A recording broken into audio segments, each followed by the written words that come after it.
Wren Ashworth was standing in the north pasture at 6 in the morning, counting lambs against a fence line still silvered with frost, when her phone rang with the number for Copley Funeral Home in Montpelier, still saved from 11 months earlier, when they'd called about her mother. She almost didn't answer it. Then she did, because some part of her had learned over the last year that unfinished business didn't stop calling just because you let it ring out once. It wasn't a funeral home. It was Denise Marsh, the attorney who'd handled her mother's estate, calling to say that the will had cleared probate and it was time at last to sit down and go over exactly what that meant for the property. Wren already knew in the broad strokes what the will said.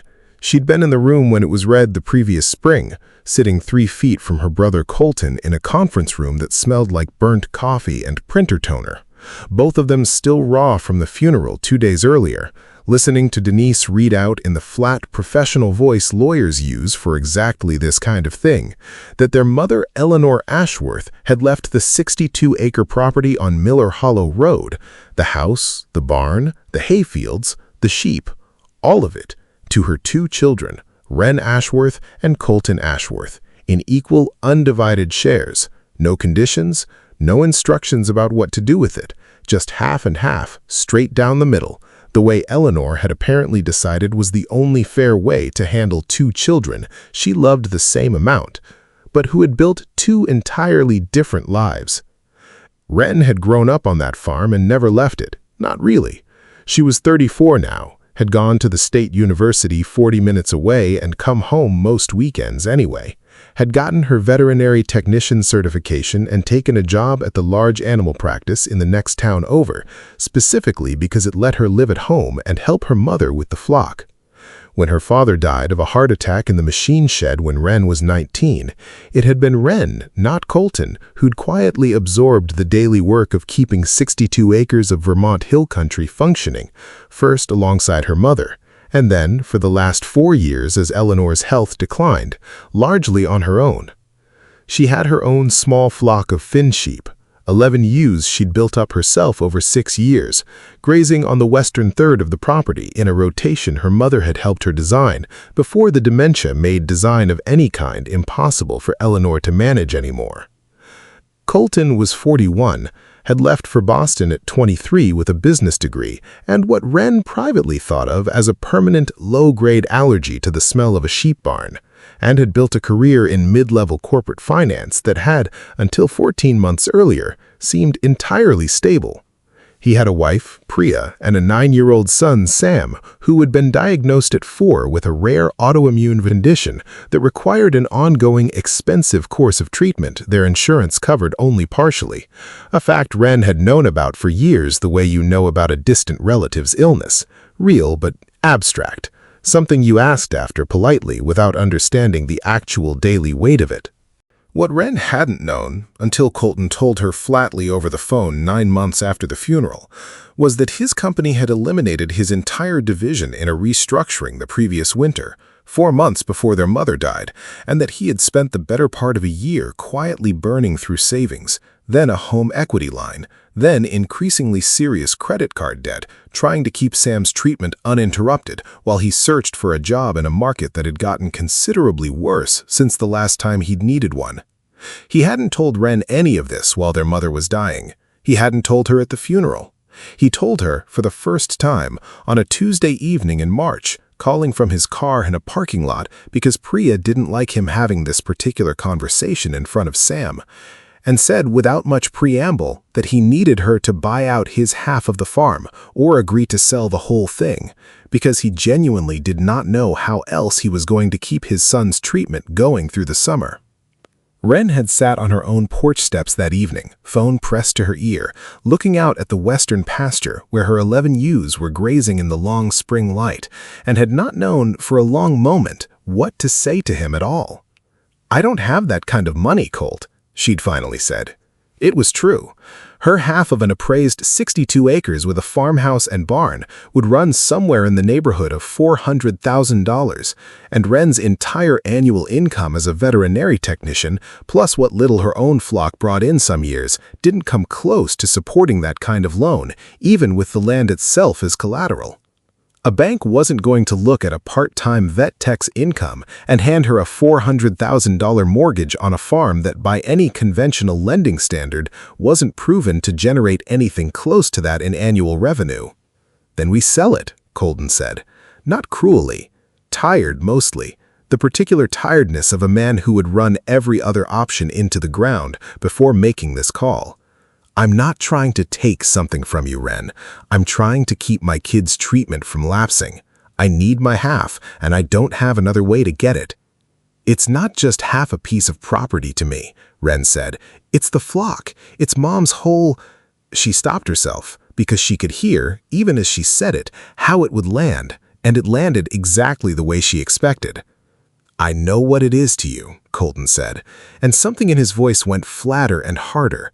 "I grew up there too, Wren. I just didn't get to decide I loved it more than I loved having a functioning life somewhere else. That doesn't make what I need less real." They didn't resolve anything on that call. They didn't resolve anything on the 4 calls that followed it over the next 6 weeks, each one a little shorter and more careful than the last, both of them retreating into a kind of guarded politeness that felt, to Wren, worse than an outright fight would have. In May, a letter arrived from a Burlington law firm, addressed to Wren, informing her that they represented Colton Ashworth and formally proposing, on his behalf, that Wren purchase his undivided 1/2 interest in the property at a price to be determined by an independent appraisal, giving her 90 days to respond before her brother would pursue other legal remedies available to a co-tenant of real property. Wren read that letter standing in her own kitchen, the one she'd eaten breakfast in every morning of her adult life, and felt something in her chest go cold and strange, the particular vertigo of watching a relationship become a legal document. She drove to see Denise Marsh 2 days later, not as the family's estate attorney anymore, but as someone she needed actual advice from, and Denise, kind but direct, laid out for her exactly what other legal remedies meant. Colton could, and very likely would, file what was called a partition action, a lawsuit any co-owner of real property had the legal right to bring, asking a Vermont civil court to either physically divide the property between them, or, if the court determined the land couldn't reasonably be split without destroying its value, order the whole property sold and the proceeds divided according to their ownership shares. "She has an absolute right to file it," Denise told her, sitting across a desk cluttered with case files that had nothing to do with Wren's family at all. "Courts don't make a co-owner prove they need the money or that their reasons are good enough. Ownership is ownership. If you can't agree and you can't buy him out, the court will decide for you, and it usually decides faster than people expect once it's actually filed." "Can I fight it? Just refuse?" You can't refuse a partition action outright. What you can do is argue for how it's resolved. Vermont courts generally prefer partition in kind, physically splitting the property, over ordering a sale if it's practical and doesn't seriously harm the property's value. If your 62 acres can reasonably be divided into 2 working parcels, a judge may order exactly that instead of a full sale. That's your best realistic outcome if this actually goes to court. But that's a fight you'd need your own attorney for, and it isn't cheap, and it isn't fast. Wren left that meeting with the name of a real estate and partition attorney in Montpelier, Vermont, a woman named Faith Okonkwo, and drove home along Miller Hollow Road in the June evening light with the strange, sick feeling of watching the ground under her own life get formally surveyed by strangers. She called Faith Okonkwo the following morning. Faith was direct in a different way than Denise had been, less gentle, more like someone who'd seen this exact situation enough times to have stopped being surprised by any part of it. Family partition cases are some of the ugliest litigation there is, precisely because it was never really about the property to begin with. Whatever's actually broken between you and your brother is going to come out in this process, whether either of you wants it to. She paused. The good news, if there is any, is that courts generally push these towards mediation before trial. A judge doesn't want to spend a week hearing testimony about who did more chores growing up. If there's any version of this that doesn't end in a forced sale, it's more likely to come out of mediation than out of a courtroom. The partition complaint was filed in Washington County Superior Court in late July. Colton's name and Wren's name printed opposite each other on a civil docket for the first time in either of their lives. The language of the filing cold and procedural in a way that made the whole 11 months since their mother's death feel, to Wren, like it had been sanded down into something with no memory of affection in it at all. Just petitioner and respondent. Just an undivided one-half interest. Just a legal description of 62 acres reduced to metes and bounds instead of the specific slope of the western pasture where Wren had buried 3 dogs and learned to drive a tractor and, 4 years ago, held her mother's hand on the porch steps the first time Eleanor forgot Wren's name for a full, terrifying minute before it came back to her. Faith filed an answer on Wren's behalf within the required window, and in August, exactly as Faith had predicted, the court issued a scheduling order requiring the parties to attend mediation before any further proceedings would be scheduled. The mediation was set for the second week of September at a conference room in Faith's own office building in Montpelier, a date that sat on Wren's kitchen calendar for the 6 weeks leading up to it like a stone she had to look at every single morning while she made coffee. In the weeks before mediation, Wren did the thing she'd been avoiding since the letter first arrived in May, which was to actually sit down and look, clearly and without flinching, at what the farm could and couldn't support. She went through 4 years of records, feed costs, vet bills, wool sales, the modest income from selling breeding stock, the property taxes that had crept upward every year for a decade, and understood, with a kind of grim clarity, that the operation as it currently existed, an 11 ewe flock on a third of the acreage while the rest sat in hay and rough pasture, generated nowhere near enough to service the kind of debt a full buyout would require. If she was going to make any version of keeping the land work, it would need to be a working farm at a real scale, not the modest personal flock she'd been quietly running for 6 years while her mother was alive to help. She drove out one evening in late August and walked the full 62 acres for the first time in years with a surveyor's eye instead of a daughter's, trying to see it the way a court-appointed appraiser eventually would. The house and the main barn sat close together near the eastern boundary, close to the county road. The western pasture where her own flock grazed sloped gently down toward a spring-fed pond that had never once in her lifetime run dry, even in the drought summer of 2016, when half the wells on Miller Hollow Road needed trucked-in water. The hayfields ran along the property's northern edge. And the well that supplied the house and barn, she reminded herself, standing at the top of the property looking down the long slope toward the pond, sat almost exactly at the center of the whole 62 acres, roughly equidistant between the eastern buildings and the western pasture, in a spot that made perfect sense to whoever drilled it 50 years earlier, and now sat, Wren realized, with a slow, sinking understanding, directly on the line any reasonable partition in kind would likely draw straight through. She didn't mention this to Faith right away. She wasn't entirely sure yet what it meant, only that it sat in her stomach like a stone the whole drive home, the particular kind of realization that arrives quietly and then refuses to leave. The night before mediation, Wren couldn't sleep. She sat on the porch steps where she'd taken Colton's call back in March, looking out at the dark shape of the western pasture, the 11 ewes bedded down somewhere in the shadow of the tree line, and thought, not for the first time that summer, about the last real conversation she'd had with her mother that still made sense 18 months before Eleanor died, when the dementia was bad on some days and almost entirely absent on others. "You and your brother are going to have to figure out what fair means for yourselves," Eleanor had told her on one of the good days, sitting at the kitchen table with a cup of tea going cold in front of her.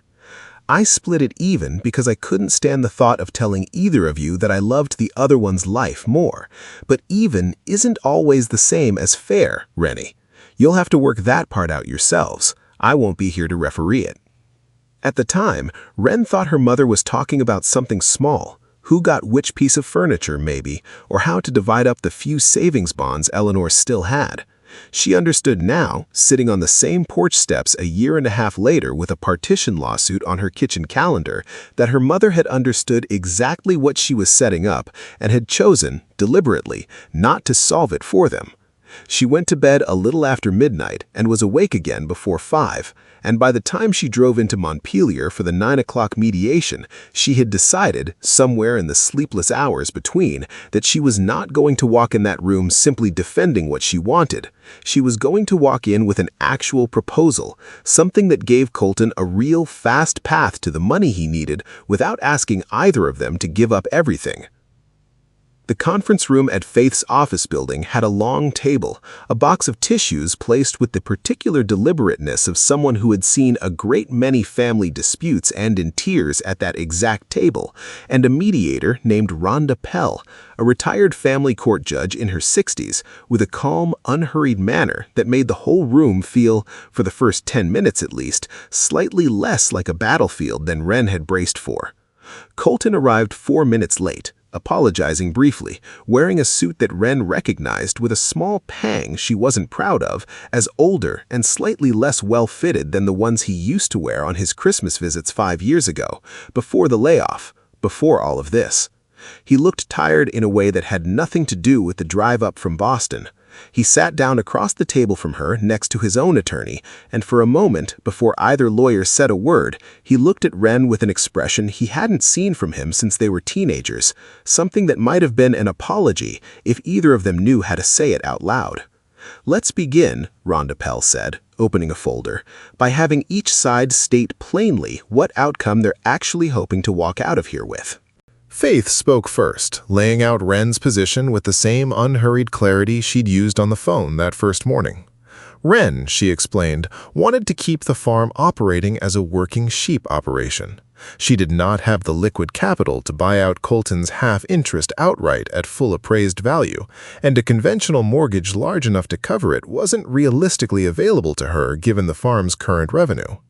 What she was proposing instead, Faith said, was a partition in kind, physically dividing the 62 acres into 2 separate parcels, roughly proportional in value if not in raw acreage, giving Wren the working portion of the farm, including the house, the main barn, and enough pasture and hay ground to support and grow her flock, while giving Colton a separate, sellable parcel of his own that he could liquidate independently on his own timeline without needing Wren's cooperation or cash at all.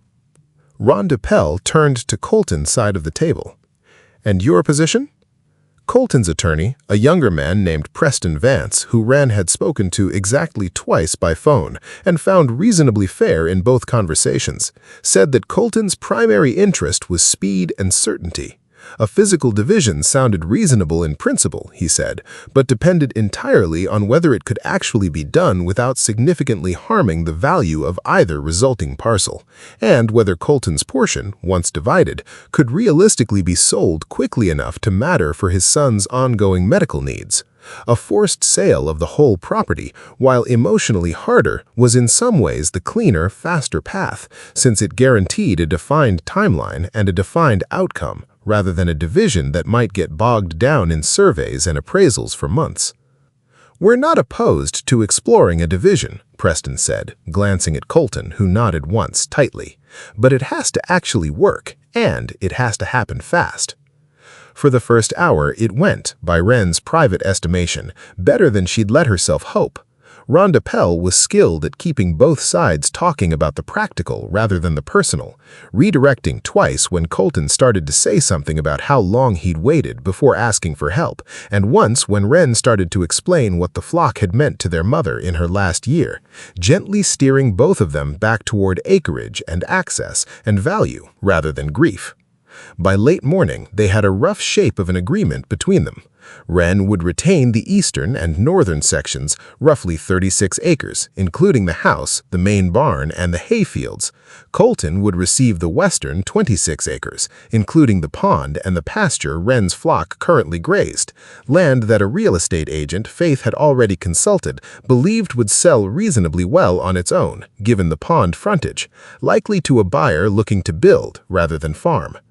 It meant Wren would lose the pasture she'd built her own flock's rotation around for 6 years. It meant redesigning her whole operation around 36 acres instead of 62. But it also meant keeping the house, the barn, the core of the working farm, and it meant Colton walking away with a parcel he could sell within months rather than waiting on Wren's ability to ever secure financing she likely never would. For the first time since May, Wren let herself believe, sitting in that conference room with a legal pad of rough numbers in front of her, that there was a version of this where nobody lost everything. It was Rhonda Pell herself who raised the question that ended it. "Before either side gets too far into the specifics," she said, looking between the attorneys, "has anyone had a licensed surveyor or a well specialist look at the water infrastructure? 62 acres with a single well serving the house and barn is going to raise a real practical question about which parcel that well ends up on and whether the other parcel would need its own water source developed before it's genuinely sellable or buildable." The room went quiet in a way that told Wren, before anyone said another word, that nobody at that table had actually thought this all the way through yet, herself included, even though she'd stood at the top of that slope in August with exactly this thought sitting cold in her stomach and said nothing about it to anyone. Faith pulled out a property survey Wren had provided weeks earlier, an old document from when Eleanor and her husband had first bought the land decades before, and traced her finger along the rough boundary line they'd sketched out that morning. The well, drilled 50 years earlier by a well company that chose its location based on where the best water table sat, rather than any consideration of future property lines, sat almost exactly on the boundary between the eastern parcel and the western parcel. Close enough to the line that reasonable people in that room could have disagreed for an hour on which side it technically fell on, and far enough from either the house or a hypothetical new structure on the western parcel that neither piece of land could be fully guaranteed uncontested water access without either a formal shared well easement agreement or the expense of drilling a new well on whichever side ended up without it.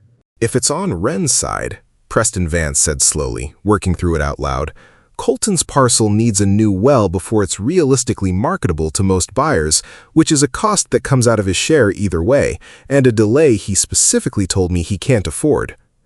And if we draw the line to put the well clearly on the western parcel instead," Faith said, "Wren loses her own house's water supply, which isn't something she can accept under any version of this."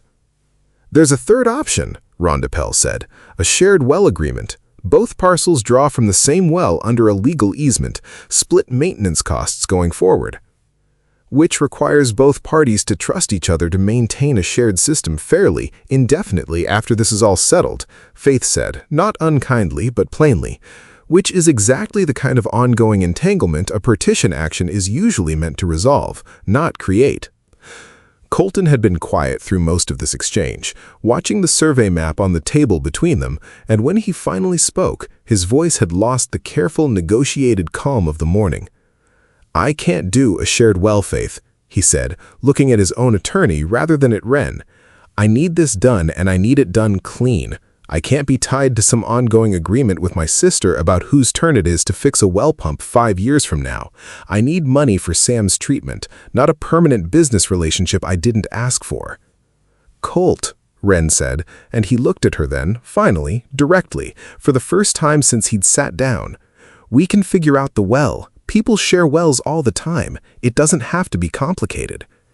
"Everything about this has already been complicated for 6 months, Wren," Colton said, and his voice cracked slightly on her name in a way that undid, for a second, all the careful lawyer-mediated distance of the morning. "I've watched my kid go through 2 more treatment cycles while you and I circled around this. I don't have the bandwidth to also manage a shared well with you for the next 20 years. I need this to be over, clean, both of us walking away with something we can actually use without needing the other person's cooperation ever again." The room sat with that for a long moment. Rhonda Pell finally spoke, gently but without much room for argument in her tone. "I think," she said, "we've found the actual shape of the disagreement here, and it isn't about acreage, it's about whether either of you can accept an ongoing tie to the other in any form going forward. That's not something I can mediate away in an afternoon. I'd recommend both sides go back to your respective counsel, think about whether a shared well partition in kind is genuinely workable for you, and we reconvene, or this proceeds toward the court making the determination for you." They didn't reconvene.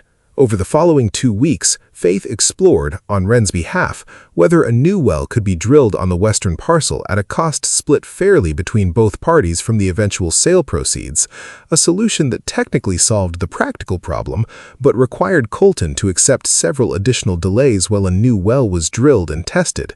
Months, he told Preston Vance, in a call Faith later relayed to Wren almost word for word, he genuinely did not have, with Sam's treatment costs mounting again, and a job search that had, by October, stretched past a year with nothing solid yet in hand. In late October, Preston Vance filed a motion asking the court to proceed toward a determination, stating that mediation had reached an impasse the parties could not resolve between themselves. The case was assigned a hearing date in January. Wren spent that winter in a strange, suspended version of her own life, still tending 11 ewes through a Vermont winter, still going to work at the veterinary practice 3 days a week, still driving past the well on the hill every single day on her way to the barn, now unable to look at it without doing the same mental math Rhonda Pell had forced into the open in September. She and Colton spoke twice more before the hearing, both times brief, both times careful, both times ending with neither of them saying anything that moved the actual outcome 1 inch in either direction. He asked once, almost gently, how the flock was doing. She told him honestly, and he was quiet for a moment before saying he was glad they'd made it through the fall without losing any to the coyotes that had been bad that year. And for a moment, it sounded like 2 siblings talking instead of 2 litigants, before the moment passed and neither of them knew what to say next. The hearing itself, in mid-January, lasted just under 4 hours in the Washington County Courthouse, a plain, fluorescent-lit room that Wren found almost unbearably ordinary for something that felt to her like it was deciding the entire shape of the rest of her life. A court-appointed appraiser testified about the well's location and the cost and delay of an alternative water solution. A real estate agent testified about the comparative market value of the property divided versus sold whole. Faith argued, forcefully and well, for partition in kind with a shared well easement, citing Vermont's general preference for division over sale when reasonably practical. Preston Vance argued that the well complication, combined with his client's documented and urgent financial need, made an in-kind division impractical within any time frame that served either party's actual interests, and a full sale, split according to ownership share, was the more equitable outcome under the circumstances. Judge Marisol Hendricks, a woman in her 50s with the unhurried, exacting manner of someone who clearly had heard of very many family property disputes and had stopped being moved by them any years earlier, took the matter under advisement and issued her written decision 11 days later. Wren read it standing at her own kitchen counter, the same counter she'd been standing at when the Burlington law firm's letter first arrived 8 months earlier, and understood, by the 3rd paragraph, exactly how it was going to end. The court found that while partition in kind was Vermont's generally preferred remedy, the shared well infrastructure created a practical entanglement between the 2 resulting parcels that would require either an ongoing easement agreement the parties had already demonstrated they could not amicably reach, or a new well at a cost and timeline that materially disadvantaged the respondent's documented and time-sensitive financial interest. The court therefore ordered partition by sale, the full 62 acres to be listed and sold as a single working property, with net proceeds divided equally between the parties following the sale. The property went on the market in March, listed by the same real estate agent who testified at the hearing, described in the listing as a turnkey Vermont hill farm, 62 acres, farmhouse, barn, hayfields, and pond frontage, exceptional water and infrastructure.